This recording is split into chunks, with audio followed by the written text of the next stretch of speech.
Oke, assalamualaikum warahmatullahi wabarakatuh.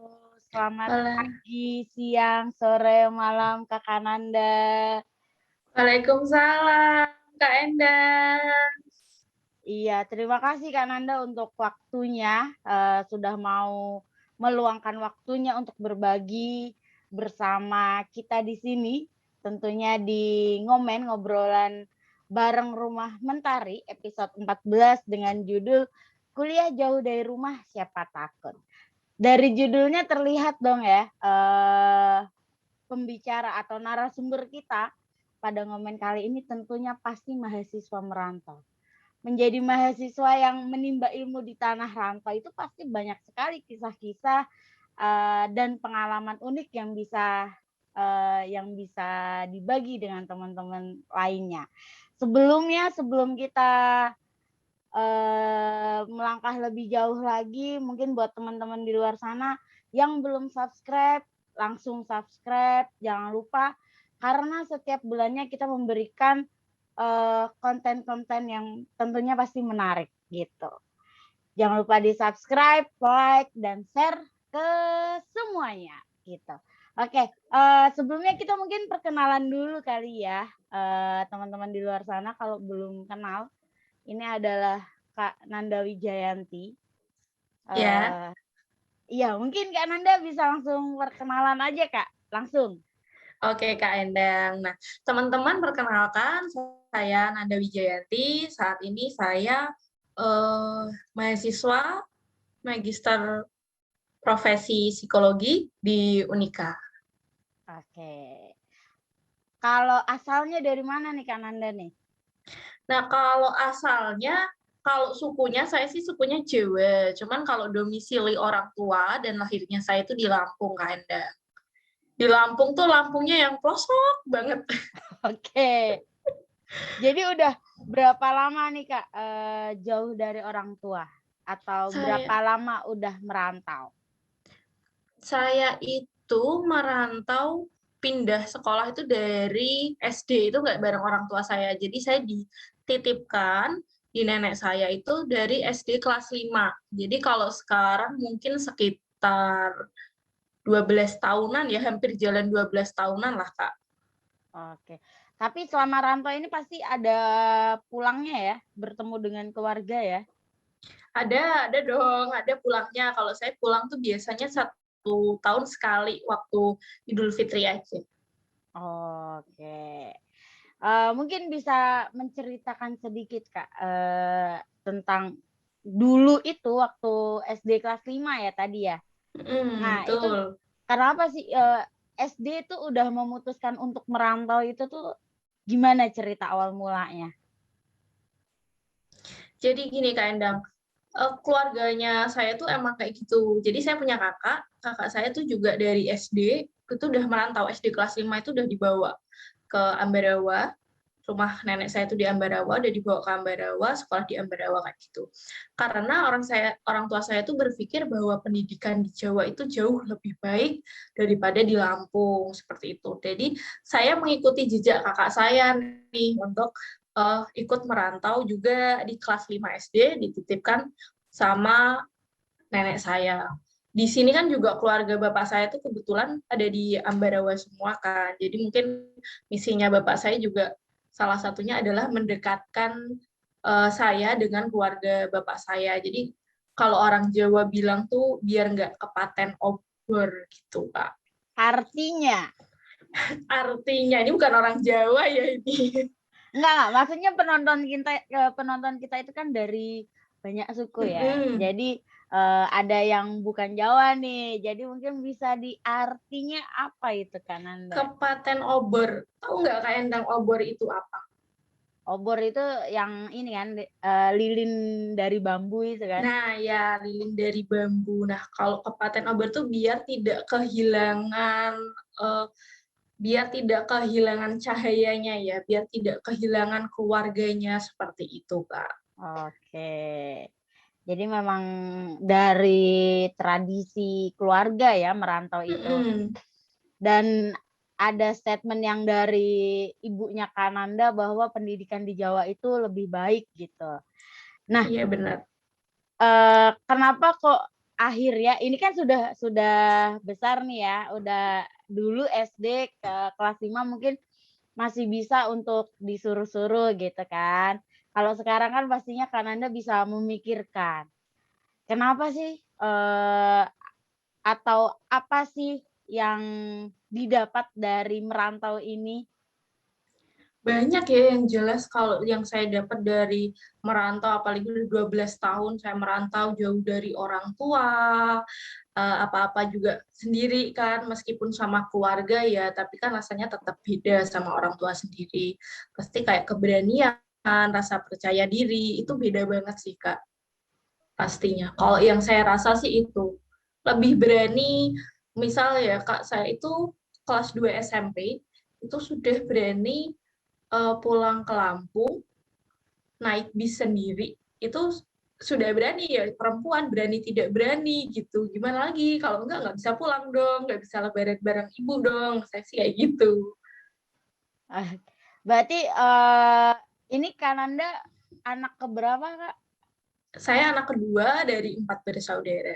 Dari 4 bersaudara. Apakah keempat-empatnya ini merantau atau hanya Kak Nanda sendiri? Nah, kalau kakak saya juga merantau, terus saya juga kan. Nah, kalau adik saya yang adik di bawah saya ini dari kelas 6 lulus kelas 6, dia baru merantau juga ke Jawa juga. Kalau yang kecil masih di rumah sih, Kak. Oh, jadi benar-benar semuanya dipersiapkan untuk merantau ya, Kak, ya? Iya, betul. Oke, pasti kan, dari budaya di Lampung atau tradisi di Lampung, terus tiba-tiba kelas 5 harus pindah ke Ambarawa, ada nggak sih perubahannya, Kak? Banyak banget, banyak sekali perubahannya dan itu, membuat saya sedikit kaget juga, culture shock juga. Kalau di sini kan orangnya halus-halus ya, Kak. Kalau di Lampung tuh kan orangnya cukup keras, suaranya keras, karena rumahnya juga tidak berdekatan. Jadi kalau memanggil tetangga teriak-teriak, sedangkan di sini, lebih kayak sopan, halus itu. Dari segi bahasa aja udah beda banget nih, Kak. Terus juga, pelajaran. Jadi tuh saya tuh di Lampung ngerasa ngerasa bisa mengikuti pelajaran, tapi ketika saya ke Jawa tuh ternyata, tertinggal lumayan jauh tertinggalnya. Banyak Gitu pesaing sih, Kak. ya? Ya, banyak pesaing dan di sini kan mungkin sudah oh ya, zaman saya dulu tuh di sini sudah ada komputer ya, ada les komputer di sekolah, kalau zaman saya dulu tuh di SD itu. Nah, sedangkan saya di Lampung tuh nggak pernah nih nemuin namanya komputer, jangankan komputer, listrik aja belum ada. Listrik di Lampung itu belum ada, jadi kalau nonton TV cuma di malam hari, kayak gitu. Jadi di sini saya ingat banget saya tuh nggak bisa matiin komputer. Jadi kalau matiin langsung saya pencet tombol yang power itu, bukan di setting Oh, down. jadi banyak sekali hal yang bisa didapatkan ya. Dan itu Kananda butuh berapa lama, Kak, untuk beradaptasi dengan lingkungan barunya? Sebenarnya cukup lama juga sih, Kak. Kayak gitu kalau saya rasa kok up and down ya. Kadang muncul juga kebiasaan-kebiasaan saya tuh, di Lampung tuh, Kak. Kayak saya kadang karena terbiasa ya di sana, itu kalau marah, itu bener-bener kayak mengeluarkan energinya. Saya masih ingat waktu SMP waktu SD dulu deh, SD dulu tuh saya pernah, marah-marah gitu, marah-marahnya ya kayak orang di desa saya juga sih, Mas, kalau marah-marah tuh bener-bener yang, kayak gitu tuh pernah, sampai saya pernah juga nampar, teman saya. Nah, hal itu berubah ketika SMA sih, Kak.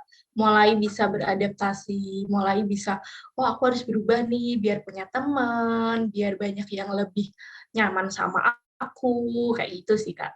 Jadi saya harus menyesuaikan sama budaya gitu. Tergolong adaptasi yang mudah atau susah, Kak? Gak gampang ya, karena mungkin sampai sekarang aja orang-orang juga masih ngerasa bahwa kalau suara saya tuh keras, kayak gitu. Kadang saya nggak marah nih, tapi dikiranya saya tuh marah, kayak gitu. Karena memang, apa ya, kebiasaan dari bayi di sana dengar orang sana seperti itu sih, Kak. Tergolongnya sedikit nggak mudah. Oke, tengah-tengah ya, biar adil. Jadi ada susahnya dan ada mudahnya gitu. Oke, ada nggak pengalaman yang Kananda alami dan itu membekas sampai sekarang selama merantau ini? Untuk pengalamannya ketika ini sih Kak, ketika saya itu eh, biasa sama orang tua, biasa di rumah ada yang bantuin, terus saya harus pindah ke rumah nenek, otomatis kan juga saya harus tahu diri ya, meskipun kelas 5 pasti kan dibilangin nanti kalau di rumah yang tahu yang ini yang itu kayak gitu kan Kak. Nah, pernah sewaktu-waktu tuh saya nyapu nyapu tuh nggak ngerti ya, lagi kesel banget perasaannya tuh, lagi kesel nyapu terus tiba-tiba saya tuh teriak ibu gitu, padahal nggak ada ibu saya bilang ibu gitu Kak. Itu sih sampai sekarang kayak masih ingat, oh ya ampun awal-awal dulu ya, awal-awal merantau tuh gitu. Kalau sekarang sih ya udah biasa. Saking Sama kangennya ya? sama ini Kak, jadi kalau waktu pulang nih, pulang ke Lampung liburan terus kan harus pulang lagi ke Jawa gitu kan, Mhm. itu ketika naik bis atau naik kendaraan itu mau balik lagi tuh rasanya tuh kayak bener-bener pengen nangis gitu, bawaannya tuh masih pengen di rumah, masih pengen sama ibu kayak gitu. Terjadi lumayan lama juga itu gitu, tapi kalau sekarang ya udahlah biasa. Ya udahlah biasa, karena sudah 12 tahun berjalan ya. Mm-mm. Jadi udah menjadi habit gitu. Mm-mm. Oke, selama merantau ini selama kurang lebih 12 tahun merantau, banyak manfaatnya atau negatifnya selama merantau, Kak? Kalau yang saya rasa jelas banyak manfaatnya ya Kak, meskipun saya jauh dari orang tua, tapi manfaatnya banyak sih Kak, untuk saya lebih mengenal lingkungan, banyak lingkungan kan, banyak suku, banyak teman dari mana-mana, ya seperti itu sih Kak. Survive-nya lebih ngena ya? Iya, Kalau negatifnya ada nggak sih yang dirasa? kalau negatifnya mungkin jadi seenaknya ya, bukan seenaknya ya. Biasanya misal kayak Bebas? bebas ya, misal main kalau orang yang hidup dengan orang tuanya, itu mungkin ada aturan-aturannya kali ya, harusnya pulang jam segini, kalau main sama ini, main sama itu. Nah, sedangkan saya kan kayak bebas, diri saya sendiri yang menentukan nih, saya tuh harus seperti apa dan harus bagaimana gitu. Karena kan ibu saya nggak bisa kontrol saya 24 jam gitu. Oke, tadi kan Kananda, mengatakan bahwa, ada kebebasan ya. Nah, ini, sedikit bertanya nih Kak Nanda, kalau, pergaulannya Kak Nanda sendiri, termasuk pergaulan yang bebas atau yang di jalannya? Ada kalanya bebas, ada kalanya di jalannya juga ya. Tapi kalau saya merasa bahwa kita tuh harus mencari teman yang benar-benar bisa membawa kita kebaikan juga sih. Maksudnya bukan berarti pilih-pilih teman ya Kak Endang ya. Alhamdulillahnya saya tuh bergaulnya juga sama teman-teman yang memberikan lingkungan yang positif, tapi ada kalanya juga misal pergi pulang malam gitu. Itu sesekali lah seperti itu. Gimana nih Kak, kalau dari Kak Nanda sendiri, gimana sih caranya dalam memilih pergaulan? Tadi kan Kak Nanda bilang, itu caranya kita mau cari teman yang bagaimana gitu kan. Nah, coba, mungkin bisa di apa ya, didetailin lagi. Jadi biar teman-teman di luar sana itu, oh begini cara mencari pergaulan yang, baik gitu. Oh begini, oh kalau misalnya pergaulannya begini, ya udahlah aku harus mundur nih, kayak gitu. Gimana, Oke Kak? Kak.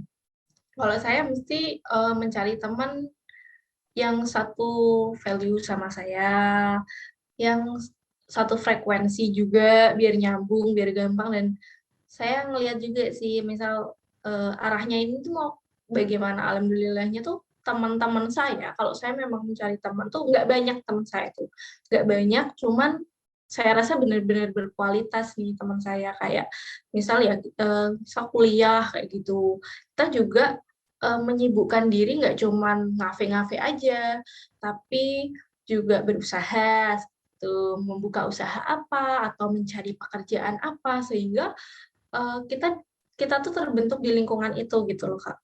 Dengan lingkungan teman-teman itu, terus nanti bisa misal kita mau jalan-jalan, itu tuh juga kita juga menghasilkan sesuatu, tidak hanya materi, tapi yang lain-lainnya kayak gitu sih Kak. Kalau saya tetap mencari teman yang memang satu frekuensi, yang memang bisa membawa saya ke hal yang lebih positif seperti itu. Kalau misal ada teman yang eh, kurang baik atau arahnya melenceng gitu gimana? Karena ada ditemenin atau enggak? Ya pasti masih ditemenin, cuman enggak sedekat dengan teman-teman yang saya rasa membawa dampak yang lebih positif itu sih Kak. Oke, mungkin buat teman-teman di luar sana, dari kita itu kan kalau mencari teman itu kan, kalau teman itu kan bebas ya, kenalan, "Halo, aku Endang, halo, aku Nanda," itu teman gitu. Tapi kalau udah masuk ke dalam sebuah ikatan atau yang udah kita yang bisa membawa kita ke negatif atau ke positif, itu kan mungkin Positif. bisa disebut sahabat gitu kan. Dan mungkin salah satunya yang tadi Kananda bilang, mungkin kita dari observasi dulu nih, kita lihat-lihat dulu nih teman kita itu gimana, wah dia kayaknya membawa positif deh, atau wah dia kayaknya, ya pertama masih kayaknya, tapi Mhm. setelah kita sekali, 2 kali bermain, kumpul, ngobrol, nanti kan pasti ketahuan. Kalaupun itu tidak membawa kita ke dalam kebaikan, ya tadi katakan Anda jangan dihindari, tapi kita membatasi diri, gitu ya, Kak, ya? Iya betul banget Kak Enda. Gitu, teman-teman. Jadi, kalau saat ini buat teman-teman di luar sana yang sedang baru merantau, ini kan udah mau mahasiswa baru ya, tapi kan banyak Mulai nih. sekali yang merantau nih. Jadi, perlu hati-hati karena yang tadi kan Anda bilang, karena kita bebas nih, enggak dipantau orang tua 24 jam gitu. Jadi, yang bisa ngontrol diri itu ya kita sendiri gitu, kalau bukan kita siapa lagi? Nggak mungkin dong temennya yang ngontrol gitu. Oke, eee pernah nggak Kak, selama kurang lebih 12 tahun ini kesulitan dalam mencari teman? Kesulitan dalam mencari teman itu ketika saya belum bisa, apa ya, belum beradaptasi itu tadi ya, Kak, ya, itu memang masih kesulitan ya, karena suara saya keras, dikiranya saya marah, nah itu kesulitan sih. Sampai waktu kelas 5 SD itu teman saya tuh gak banyak, ya itu, masih kesulitan juga karena dikiranya saya ngomong apa, dikiranya saya marah, kayak gitu sih, Kak. Tapi kalau sekarang alhamdulillahnya lumayan lah, cukup untuk, hidup jauh dari orang tua.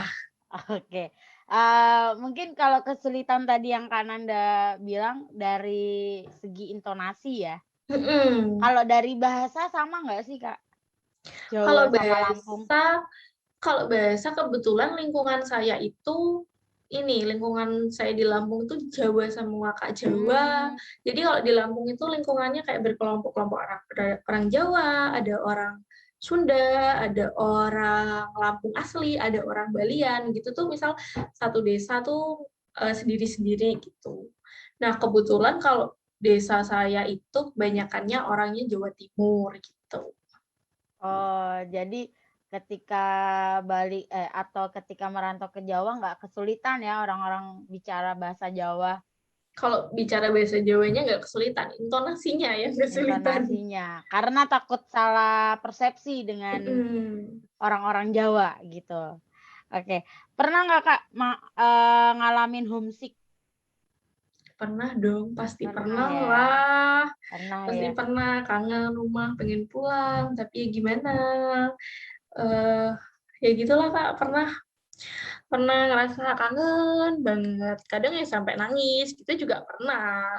Nah itu cara mengatasinya gimana Kak Nanda?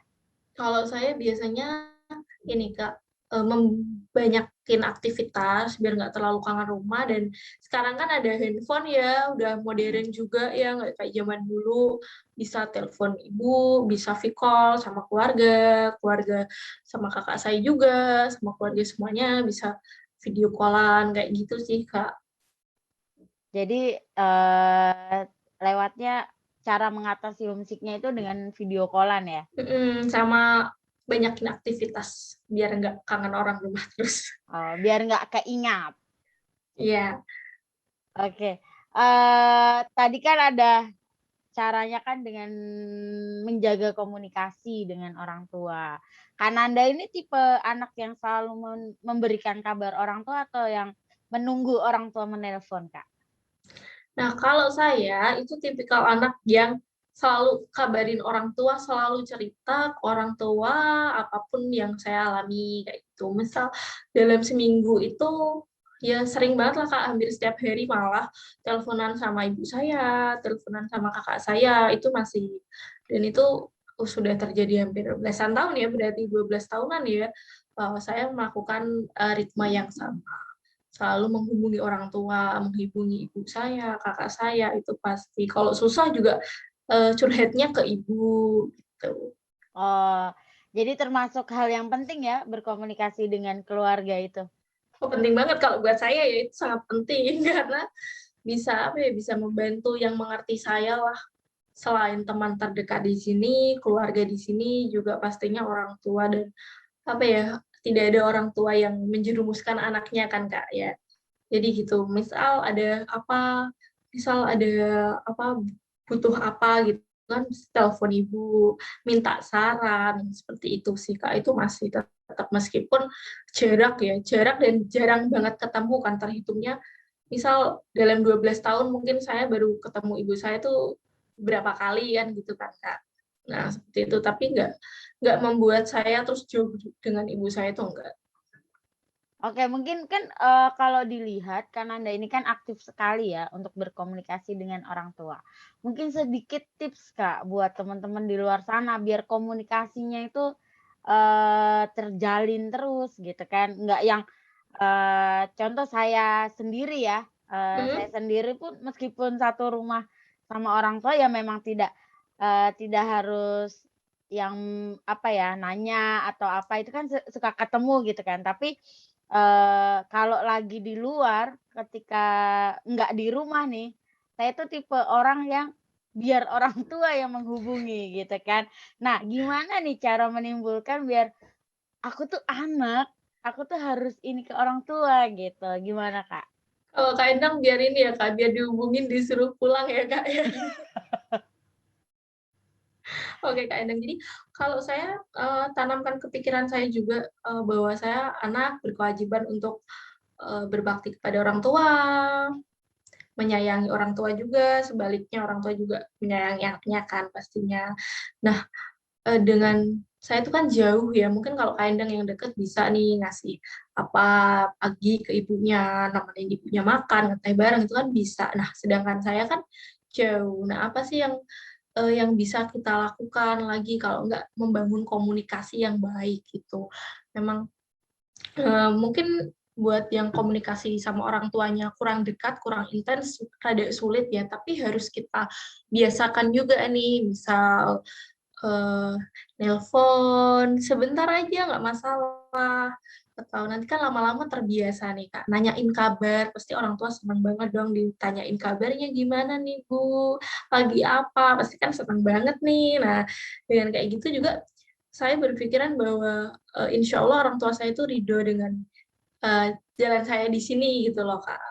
Pikirkan, tanamkan di pikiran kita seperti itu sih, Kak. Oke. Jadi kita harus menanamkan kalimat itu dulu teman-teman ke dalam pikiran kita biar kita tuh tahu aku seorang anak, aku yang butuh orang tua, bukan orang tua yang butuh kita, karena kita dilahirkan, bukan kita yang melahirkan, gitu. Dan, mungkin bisa digarisbawahi bahwa, eee, sejelek apapun atau sedon apapun kita, orang tua nggak mungkin meninggalkan anaknya, atau keluarga itu nggak mungkin meninggalkan anaknya. Jadi ya satu-satunya apa ya, satu-satunya lingkaran yang tidak menjauhi kita ya cuma keluarga gitu. Kalau kita happy, mereka ikut happy, kalau kita sedih, mereka ikut sedih. Dan ya itu salah satunya kalau misalnya jarak jauh seperti Kananda ini yang sedang merantau, memang komunikasi ini sangat dibutuhkan ya, biar salah satunya untuk memberikan support system ketika Iya, kuliah, ketika mungkin yang lagi ada masalah dengan dosennya atau tugasnya terlalu banyak, itu kan bisa lumayan saling lah. sharing. Iya, betul sekali. Begitu teman-teman. Oke, Kananda, sedikit bertanya nih Kananda, Oke, Kak Endang. untuk saat ini kan Kananda sudah, eee, kuliah ya. Nah, dan Mhm. kuliah ini tuh atau, apa ya, adakah kegiatan lain selain kuliah atau hanya kuliah saja, Kak? Nah, seperti tadi yang, saya bilang di awal ya, Kak, kalau biar menghindari homesick juga Mhm. itu dan mengupdate diri saya, biar nggak rugi nih jauh-jauh merantau dapatnya cuman kuliah pulang. Nah, saya juga, ada aktivitas lain juga sih, Kak Endang, kayak saya juga kerja, dulu waktu S1 juga kerja, juga ikut organisasi juga, seperti itu sih, Kak, Oke. aktivitas Iya, oke, aktivitas lain ada ya, salah satunya ada. adalah bekerja gitu kan. Pernah nggak Kananda ini mengalami kondisi kiriman orang tua yang telat, Kak? Pernah pernah dong, kebetulan kan ibu saya tuh dulu, single, ayah saya sudah meninggal. Nah, itu saya juga tentunya sering ya, karena saudaranya juga banyak 4 nih, saudaranya 4, sekolah semua, di luar Jawa semua kan juga, sering ya terkadang telat kirimannya, ada lah kadang pasti. Terus gimana nih, Kananda pribadi, cara biar bertahan hidup ketika, kiriman orang tua ini telat? Kalau saya tuh Survive-nya Kak Nanda itu seperti apa sih, Kak? Kalau saya itu ini Kak, me-manage uang ya Kak, me-manage uang, juga uang yang sudah masuk juga, yang sudah masuk ke saya misal dari hasil kerja, atau hasil apa, atau hasil jualan, gitu disimpan, maksudnya ketika orang tua nanti ngirimnya telat, itu bisa dipakai lagi, gitu kalau saya Kak. Jadi tetap memilih-milih ya, bukan sembarangan beli ya, Kak, ya? Dapat uang langsung dibelikan apa gitu, enggak ya? Tapi kita Enggak Kak. iya, kita, memang manajemen keuangan itu penting, teman-teman. Jadi kalau misalnya yang, suka lapar mata, itu ya ditahan. Kalau memiliki teman yang, dipercaya Suka. mungkin bisa nitipin ya, "Si A titip dong, aku jangan sampai nih, uang ini aku pakai," gitu bisa. Bisa kan Kananda? Atau kita bisa nabung ya? Bisa gitu juga bisa, bisa juga nabung tuh Kak, kan banyak sekarang tuh rekening yang misal nggak ada ATM-nya, tuh kan Mhm ada mhm. kan. Nah, itu bisa tuh ditabung di situ. Jadi nggak gatal ngambil, apalagi kan sekarang banking ya, ada Shopee, ada apa Iya kan takutnya, cus-cus belanja gitu. iya.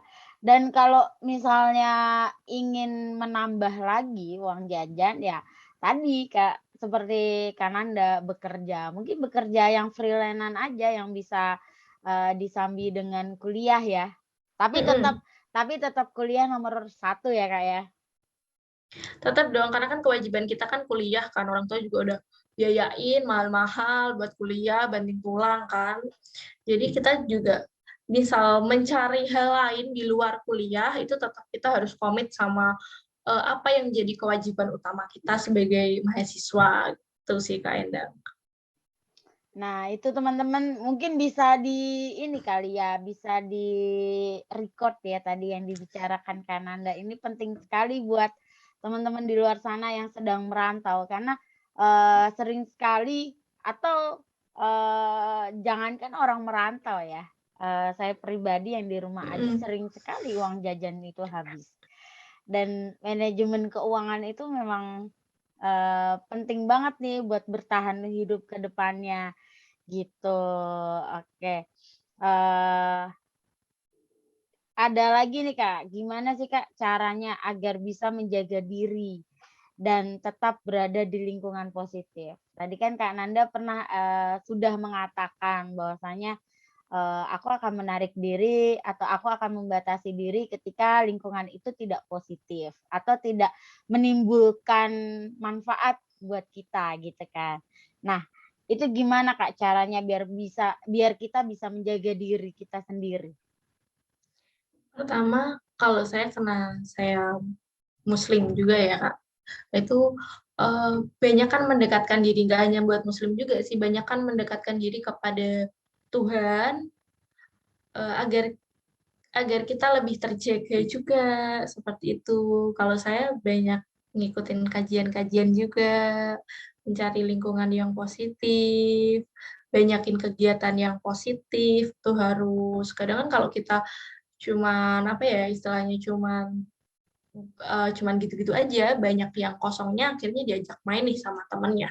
Diajak main sama temennya, ternyata temennya kurang baik. Nah, akhirnya kita kebawa terus akhirnya terbiasa dengan hal seperti itu. Nah, kalau saya lebih harus membanyakkan lingkungan yang positif. Maksudnya kegiatan yang positif, Kak Endang. Harus banyak kegiatan yang positif, mungkin kerja, mungkin organisasi, sehingga nggak ada nih kesempatan untuk hal-hal yang kurang baik itu mendekat gitu. Oke, jadi, salah satunya dengan mendekatkan diri pada Tuhan ya, Mm-mm.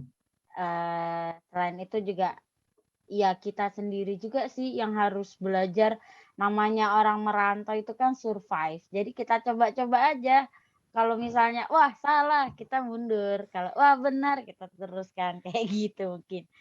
Oke, ini kan, sedang tahun ajaran baru ya untuk Mm-mm. mahasiswa dan, tadi sudah sedikit saya katakan bahwasanya banyak sekali mahasiswa yang merantau, yang meninggalkan kampungnya untuk menuntut ilmu. Tips and trick dong Kak buat mahasiswa ini biar gimana sih biar cepat betah, gimana sih biar adaptasinya itu tidak terlalu lama gitu kan. Gimana sih untuk memilih pergaulan, gimana, Kak?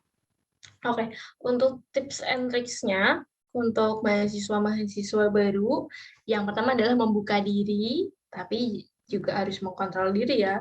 Membuka bukan berarti terus nanti lepas, terus akhirnya kita bergaul dengan siapa aja. Enggak, kita buka peluang sebanyak-banyaknya untuk mencari teman, sehingga kan jadi nggak sepi nih. Kalau nggak sepi, kan lebih gampang ya untuk kita beradaptasi, biar terus untuk nggak homesick juga tentunya kayak gitu, membuka diri pertama. Terus yang kedua, ini Kak Endang. Yang kedua tetap harus ini ya Kak, manajemen keuangan. Anak baru biasanya uangnya masih banyak dan dikasih orang tua tuh masih banyak nih uangnya, masih lancar terus biar betah nih anaknya, biar betah di perantauan. Tapi kita tetap harus ingat nggak semena-mena mengeluarkan uang ya, karena kita tidak tahu kondisi finansial nanti ke depannya itu seperti apa. Kayak gitu. Jadi harus tetap apa ya, tetap jaga-jaga itu. Terus kemudian banyakin kegiatan, tetap ya harus banyakin kegiatan, tapi ingat kewajibannya untuk kewajiban utama adalah kuliah. Nah, itu terus habis itu ini Kak Endang, apa namanya, mendekatkan diri kepada Tuhan itu harus, meski kadang kan jauh dari orang tua, kontrolnya kurang, mungkin kalau yang di rumah masih ada yang ngoyak-ngoyak, yang ngopiak-ngopiak, kalau di kos bebas nih, kadang bangun siang atau bagaimana, tetap nih harus harus mendekatkan diri ke Tuhan yang seperti itu sih Kak. Terus tetap jaga pola pola kesehatan ya tentunya, karena kan kalau di kos kadang makannya sembarangan, kadang kita nggak masak. Nah, itu tetap harus dipikirkan biar kita lebih sehat, biar hidupnya juga apa ya, menyenangkan lah Kak Endang begitu, Kak. Oke, itu tadi banyak sekali ya tips and triknya. Jangan sampai teman-teman merantau malah makannya pagi mie, siang mie, sore mie, malam mie, nanti lama-lama kita minum Promax Betul. Jangan sampai seperti itu. Oke. Terima kasih Kak Nanda. Mungkin terakhir bisa memberikan close statement Kak Nanda? Oke. Untuk anak yang merantau tetap harus semangat. Nggak ada yang tidak bisa. Kalau menurut saya tidak ada yang tidak bisa selagi kita bekerja keras dan menyertakan Tuhan. Seperti itu sih, Kak. Menyertakan Tuhan dalam setiap perjalanan kita. Jadi kita harus tetap semangat, tetap jaga diri, jaga kesehatan, dan yakin kita tuh bisa berhasil gitu. Meskipun di tanah orang, misal kita pulang ke daerah, kita akan membanggakan kampung halaman. Seperti itu, Kak Endang. Oke, tetap jangan berjauhan dari Tuhannya ya. Tadi Kak Nanda bilang berulang kali jangan namanya jauh dari orang tua, nggak ada yang ngontrol kita ya kita banyak-banyak meminta perlindungan dari Yang Maha Kuasa. Oke, buat teman-teman di luar sana dari cerita tadi, dari pengalamannya Kak Nanda, dari tips and triknya Kak Nanda. Jadi buat teman-teman yang sekarang masih ragu nih untuk merantau, merantaulah.